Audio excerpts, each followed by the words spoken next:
Hello everyone. I hope I'm audible and visible. Could you guys please confirm in the chat box?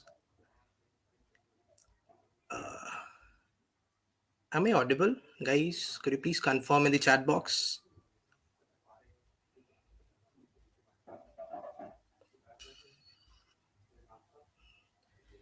Hi, am I audible? Guys, could you please confirm in the chat box? Audible? Guys, could you please confirm? Okay, great.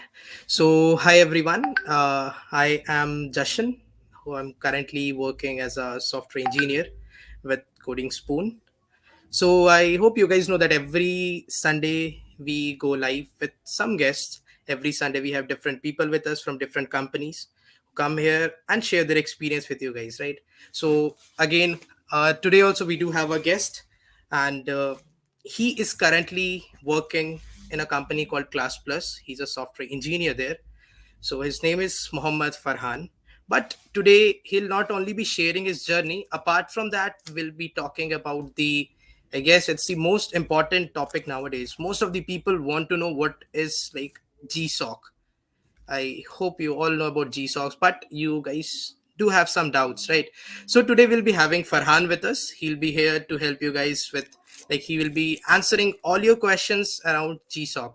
So before like any delay, I would like to invite Farhan in the stream. Yeah, hi Farhan. I think you're live with us. Hi Jason, I how hope are you? I am good. Thank you. How are you? I'm also good. Okay, great. So, Farhan, I just gave a brief intro about you that you are currently working with a company called Class Plus, but I hope Yes. you could tell them more about yourself. Yeah, sure. So as Jason told, my name is Farhan and I graduated in 2020 from IP University from Delhi. So talking about professional journey, I did an intern via GSoC in 2019 from Mozilla. And after that, I started to work with Zomato in 2020 and I almost worked there for 1 year. And now I'm working as a software engineer at Class Plus for past 2 months. Okay, great, great. Yeah. That's great. Amazing journey like Zomato to Class Plus and before that Google Summer of Code. Okay, great. So Farhan, like as you also know, today we are here to talk about like GSoC. What is GSoC all about and what people do with GSoC, like everything around that. So my Yeah. first question from you is, what is GSoC? The most trending topic nowadays, So right? GSoC is basically, yeah. So it is a international program which is hosted by Google. So what happens is multiple companies come to Google, they apply for this program, and then Google selects some companies. And after that, some companies are published on the website of Google Summer of Code.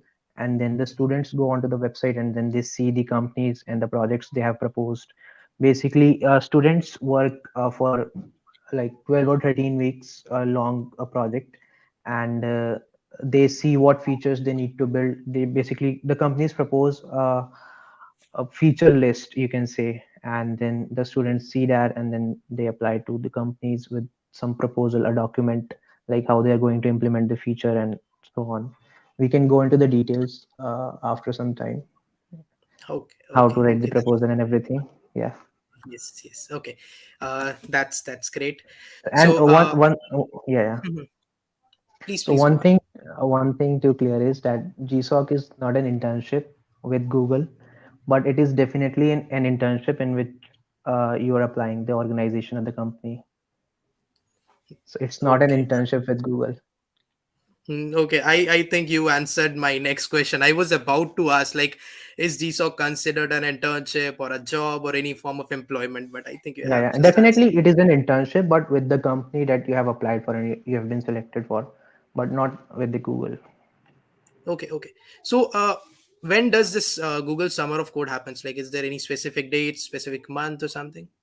Yeah, so the Google announces dates for both the organizations, and so basically companies are referred as organizations in this whole process. Mhm. So the dates are announced for both organizations and as well as the students. So first, like for the students this year, I guess it is going to be around March, and so there is like 1 month of contribution period because all the companies organizations are open source. So like you can go to their repositories and you can start to contribute to like make a bond to the mentors and to show them that you have the skills to complete the project. So there's a 1 month of contribution period, and after that, the application period actually starts. So then, in that phase, you're going to submit an official document, most probably a Google Doc or something, to show your like uh, the process that you're going to follow to complete the project and how you're going to implement it. Things like those. We are going to like see how everything is gonna happen in this process. Okay. That's Yeah, great. Okay, Farhan, you mentioned that here people what exactly do they do internship with the companies they have registered for? So could you please be right. more specific about it? Like what sort of companies and how they can register? Yeah, yeah, Could you? sure. So there are multiple categories that we can like think of, that like the companies that are going to apply to GSoC. So the first companies that we can think of are like Mozilla and like Tor and any open source company that is like on a good level, and a lot of people are using their projects. And then the second tier of companies are you can find are like local startups which are just starting their journey, and they can also apply to GSoC. So the companies vary from project to project and like from different tech stacks and like you can say different project scale as well, and different number of users as well. Like for instance, Mozilla has like 250 millions of active users every month, like when I was working there. So that was a huge number back then. Now I don't know what is the number of active Okay, users there. Yeah, okay. So yeah, that's amazing. And I think you also answered when does Google Summer of Code occur? Like it happens in March, if I'm not wrong, yeah, right? yeah, Okay. yeah, So we will also be taking some questions from comment Farhan, but before yeah, that, sure. I do have some questions to ask from you. Like my next question is, do we need to know any sort of language to participate in Google Summer of Code, like Python, C++, Java, or any language to participate in this year Yeah, GSOC? definitely. At least like language alone won't work in the GSoC. Like you actually need to have some development skills because your code is will be going to the production after you submit it to the mentors. So it you need to have some knowledge of some framework or uh, library, anything. You just need to have the skills to build something. So that is a must. It can be Android, iOS, backend development, front-end engineering. That depends on the project, but you need to have some skills. Language alone won't work here. Okay. Great. So my next question from you, Farhan, is like how to prepare Yeah, for GSOC, the most important one, because most of the people want to get into GSOC, like how they can yeah. participate, how they can intern, and many more things, right? So I just Yeah, yeah. the most I important think question, guys. Yeah, one good please. way would be to like share my screen and go through the complete timeline period and discuss what we should do in each period, in each phase. Yeah. That would be great. That would be great. Yeah. So let me share my screen. Sure.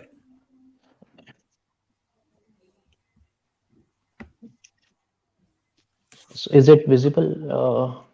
Uh, yes, I think. So this is the official website, summerofcode.withgoogle.com.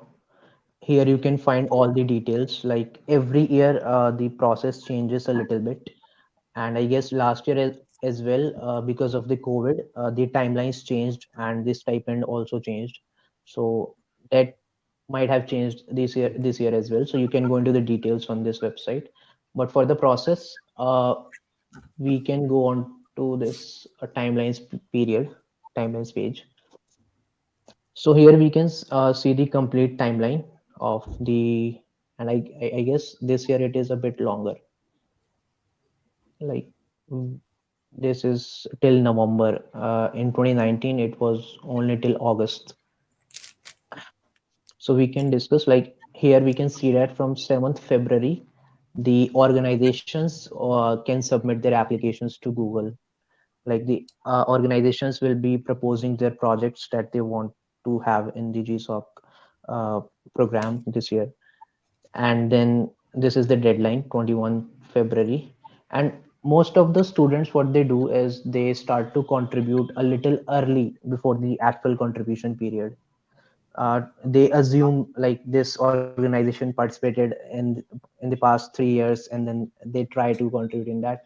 And this might work, this might not work, because the organization may also not get selected this year, so your whole contribution thing won't work here in any other organization. So that's the thing to note. So what I did was I started to contribute after the organizations were announced by the Google. So I did not go with this strategy. And then from 21st February to 6th March, Google Program Administrators review organization applications. So till here, students don't need to do anything. And list of accepted mentoring organizations published. So from 7th March, the list of organizations will be published by the Google on the same website, uh, summerofcode.withgoogle.com. And then from 4th April, the contribution period will begin. So what students need to do is, like, from 7th March, the organizations are going to be announced on the website. So they need to go on to their GitHub repositories and see their tech stack, and according to their skill level or whatever framework library they know, they can choose a project. And one thing I also want to say, that don't do GSoC just for the sake of that you want to do it, right? Because you are going to work for like 3 months here, so you should choose a project in which you are actually interested and you actually want to contribute. And maybe even after the GSoC ends, you are going to still contribute to the project, because this is one of the like motive of GSoC, to get to involve the students in the open source community. It is not just about like the GSoC tag or the stipend. It is much more than that. Okay. So, so from 7th March, students who are watching this should go to the organization GitHub accounts and start to analyze the repositories and what kind of tech stack they're using, and at least select 3 projects that you want to like to proceed with. At least select 3, and then after that, you can start to actually contribute with the to the project. And also, the organizations have a separate platform to communicate with the students. So the main motive of this contribution period is to create a bond with your mentor, because you want to convey the idea to the mentor that you know how to like ship production ready code, and you know like how to complete implement a feature, right? Because only then they are going to select you, because they also don't want to struggle with you during the whole process. So you should know how to set up their code base on your own, and they're also going to help you in the process. It is not like that they're not going to help you. Everyone in the community, in the organization, even senior engineers are going to help you in very little small things. It is not like that they'll just think you are a master or something. So the core, you can say the core or main phase of this whole process is the contribution period. If you want to get selected, you have to create a bond. You have to convey the message that you got the skills to complete the project within the timeline to the mentors. And how you can do this? One great way to do this is like you can go to the GitHub repository. For example, I can show you this thing. So, for instance, we can select Mozilla FXA project where I contributed. So, what will happen is you know that these two or this one person is going to be your mentor in this project. So you can go into the issues section and you can select here. Okay, the author is select the author as your mentor. Like, choose the issues that your mentor had created and try to solve them here. So Shane has no issues right now. Like, take any issue. Suppose your mentor is this person, author. Suppose this data sync user is your mentor and he has created this issue. So try to fix it and try to open a pull request for this, right? So this is going to create an impact in the eyes of the mentor that yes, this student wants to learn and he knows something. uh, Okay. Okay. so this is all about the contribution period. This is the critical period that you are going to have in the whole process. Okay, and once this on the 4th April, the application period begins for the students, for the contributors, and 19th April is the deadline for the application period. And GSoC contributor slot request due from org admins. I guess this is for the organization. This is new, I guess. This was not present in the last 2 or 3 years. This is for the organizations, and on 20th May, the accepted students and the projects are announced on the website itself.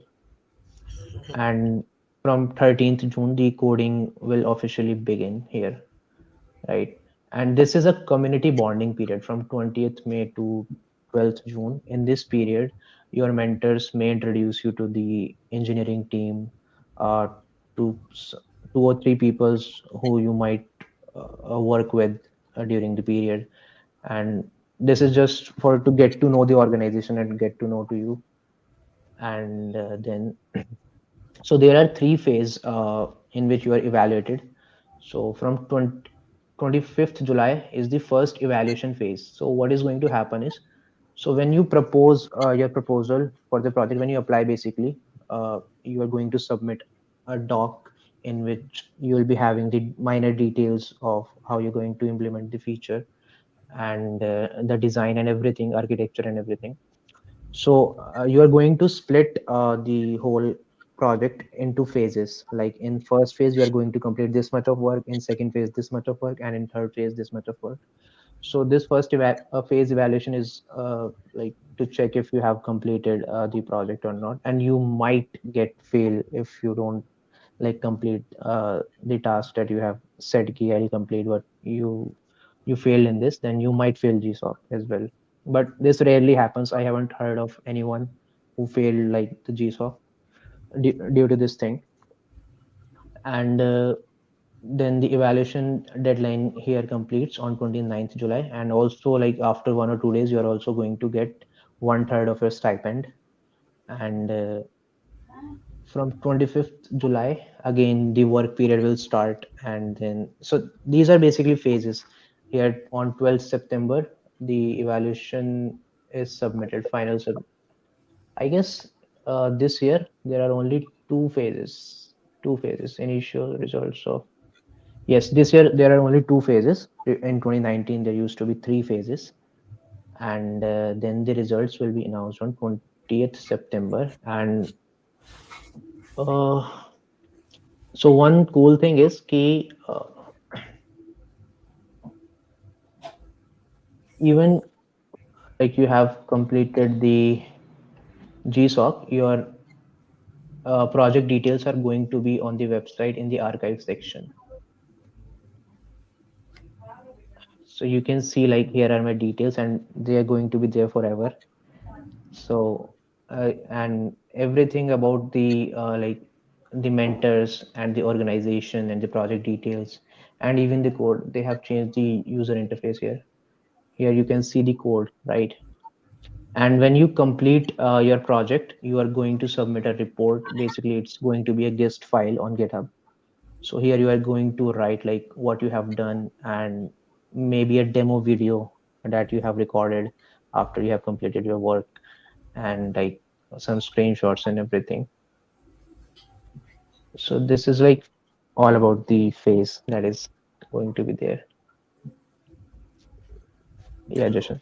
Okay. Any Okay. any, any questions? Anyone in the comments or Yes, Jashan? yes, we Yeah, do have some questions. I'll yeah, surely take the questions, but yeah. it was really a nice information about like GSoC, how it started, what all phases are there, what you have to do, and everything around that.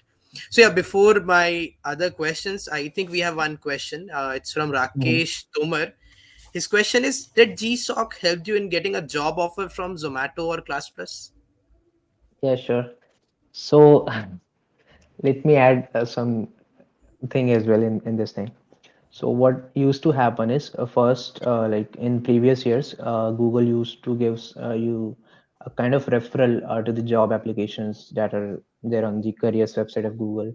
So students used to be very excited about that, but after 2019 they like terminated this thing, and now you don't get a referral for any like job on the Google website.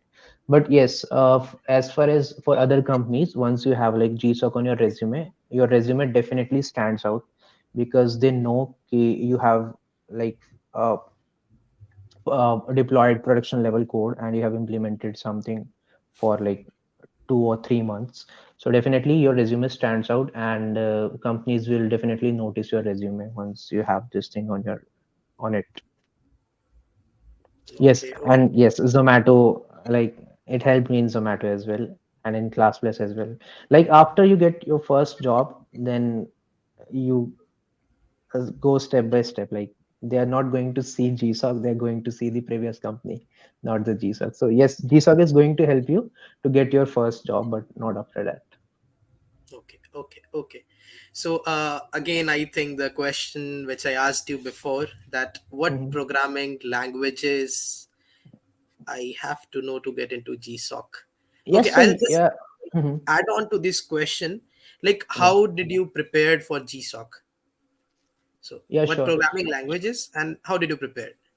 So before even like applying to GSoC, what you should know is you should actually like know a programming language. And as I said, programming language alone is not going to help you. You should know some development like in any domain, in Android, iOS, web development, or back-end engineering, or only front-end engineering, because there are going to be companies that have all the domains. They work with all the domains, right?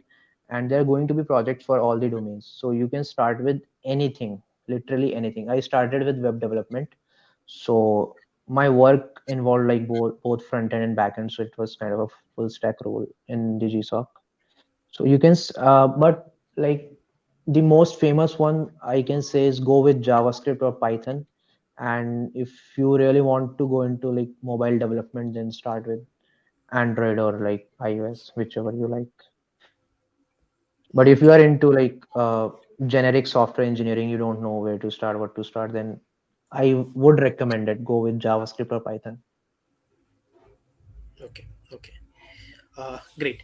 So, Because yes, sorry to yeah, cut you, please, but please add on. one point is there. Yeah. So for JavaScript, I can give you like a few points why you should start with JavaScript. Because if you want to start with uh, web development, then in the front end we use JavaScript. In back end as well, you can use Node.js, which runs with JavaScript. And then most of the companies are using like React Native framework to build mobile apps, both Android and iOS.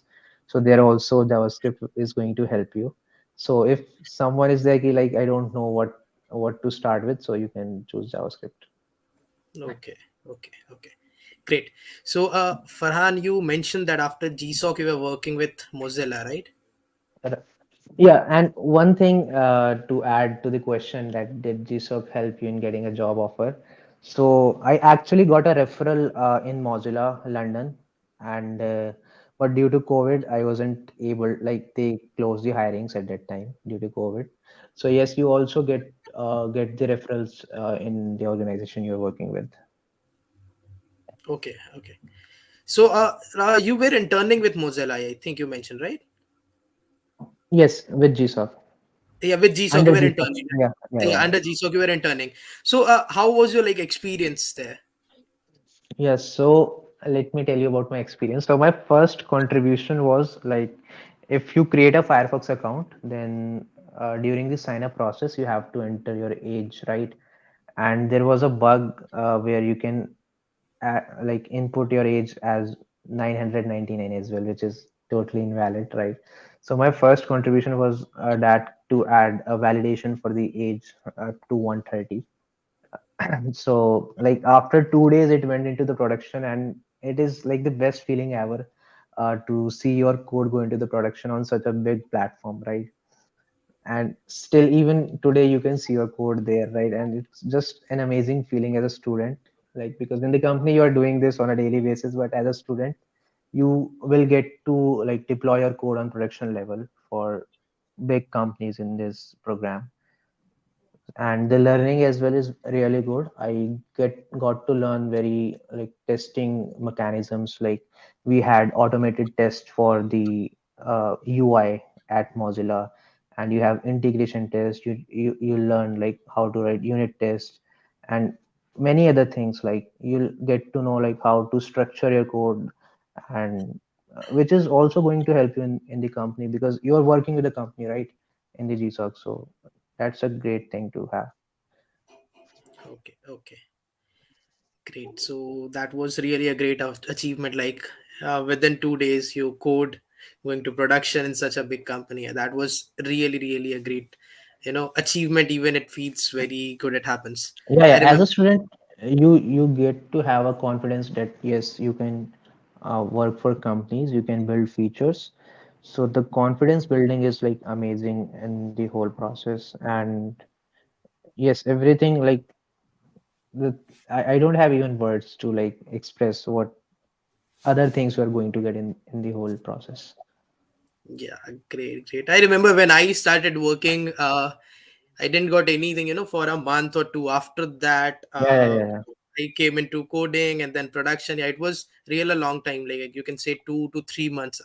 Like it took a time period of 2 to 3 months, and I went to like production and all these things. But Yeah, yeah. getting within 2 days, it's like really amazing. One thing is key in the college, you are stuck, you are like watching tutorials, you're building small projects. But once like in internship as well and in GSoC as well, once you start to work with senior engineers in these companies, because most of the times you're going to get your mentors someone as senior engineer, not like junior engineer. So they are going to like mentor you in a really good way, like how to write your code, how to improve your logical thinking.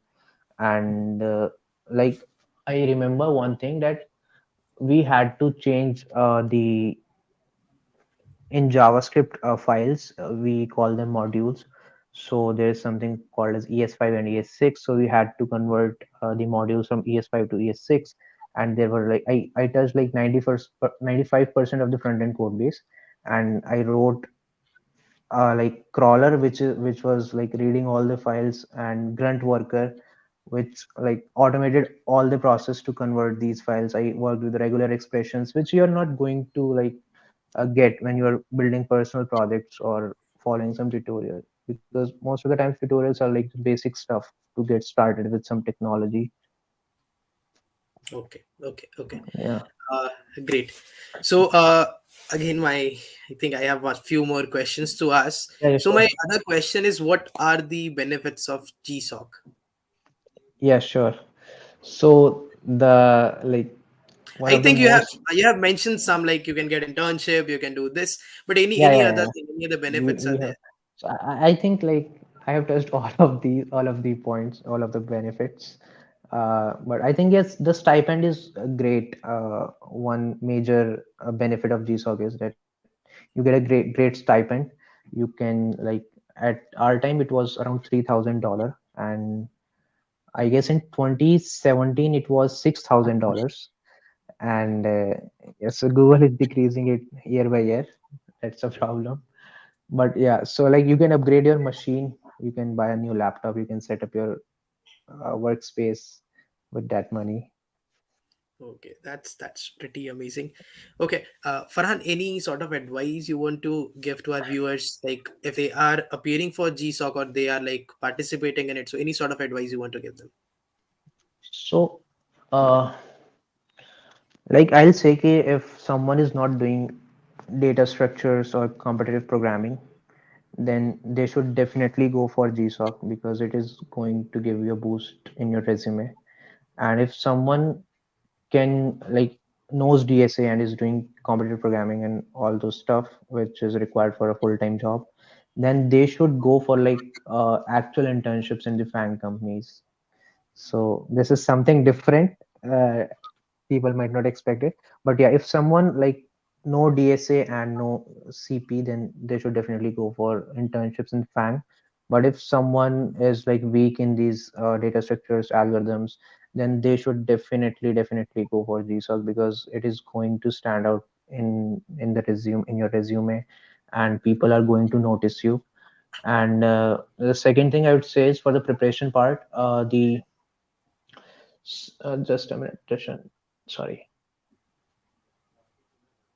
Before even like applying or contributing, you should get to know like how the complete software development cycle, like Okay. from getting the feature requirements which you are going to get into this GSoC thing, and like how to implement it, how to write production ready code, how to test your code, how to deploy it. At least at basic level, you should know all about this. And like about open source, how Git works, how GitHub works, because you are going to need that in the process. And during the contribution period, the students are very competitive. You are going to face a lot of competition if the organization is like large, and you won't even get time to like claim the issue on GitHub ki I'm working on this, right? So all the issues will be like reserved, and you won't even get the time to like, I even remember like people were reserving the issues. Okay, I'll start to work on this, and you don't have any issue like for 2 or 3 days, and they don't even know ki how to fix this issue or implement this feature. They are just blindly Okay. saying ki, and this is like uh, a rule, a kind of rule, which in open source community, once someone says ki I'll fix this or I'm starting to work on this, then other people don't actually like uh, work on that issue. That is reserved for the first one who said ki I'll start to work. So that's a problem. So like complete your basics even before starting the GSoC. Learn about open source, learn about Git and GitHub and all the software development cycle. It's like first come first serve basis, right? There are so many Right, people right, right, applying right. for this Exactly, position. exactly. It is FCFS. Yeah, it's CFS. Okay, that's Yeah, that's great. Uh, okay, Farhan, I just have one more question from you. Most of the time, I get so many messages around data structures. right. People ask most of the time that is data structures important? Yeah, I do have asked these questions from, I guess, other viewers to other guests also, but I do want to know your opinion. That is it important? Is data structures important? So there are two phases like which people go through while learning coding. So one is you directly start the development. You learn some language and then you learn some framework technology, and then you start to build your app or anything that you're building. And one is ki you start first with data structures and algorithms. So in both phases, like you are going to need a DSA at some point. In the second one, like you are doing it at the very first place. And once you start, but I think once you start development and after you learn data structures, that is like more helpful because you have done the practical and now you are learning the details, right? Like once you start to build websites and you know how to redirect the user from this page to that page, and then you start to learn data structures, then you are going to understand, oh, this is how the stacks work, right? This is the implementation of a stack. Once you start to like build some backend system, then you're going to learn queues while learning DSA. Oh, this is how the messaging queue system works, the broker works, redis, this is how the redis work, this is how the hash set is being implemented in this system, right? So I think both approaches are helpful, but in this second one, like when people learn the technology after the DSA, in that one I think they are not that much interested because they don't know the practical use cases. And yes, a DSA definitely helps because without this you cannot become a good engineer. Okay, okay. Because for So instance, like I have started to learn GraphQL because we use that at class plus in some features. So in GraphQL it is totally based on graphs, right? If you don't know graphs, if you don't know how to traverse a graph, you are not going to like uh, conceptualize it in your mind. Ki how is it working and how can I optim like use it in an optimum optimized way, solution. right? Yeah, yeah, Yeah. yeah, optimal solution. I forgot that word. Yeah. Yes, yes. Okay, so it's like either you do you go with production part, either you go with technology, either you go with DSA. At Yeah, the yeah. end, you need to learn DSA. You need to learn problem solving, right? Right, right.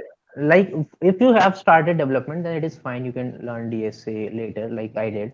I started to learn DSA in my third year after doing the GSoC. And like if you're learning DSA first, then you can what you can do is you can try to implement small features. Like if you have learned queues, then do some problems and implement a small project, like a small message broking system like Redis has it. And if you have learned like some dynamic programming, implement some small project which is totally based on dynamic programming. So that way you won't really notice it. But Okay. DS is Okay.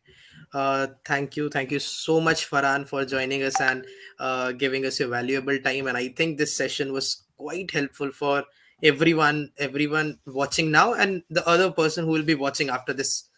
Okay, so thank you so much for joining, and even I'm thanking all the viewers who has came here and taken out their time to listen to Farhan. So it was I a think pleasure we for are, me as well to join this stream on yeah. Coding's Okay. phone. Yeah, Okay. Yeah. Okay, Farhan. We are done. So we'll meet some other day. Okay. Bye bye. Thank yeah. you. Bye, bye.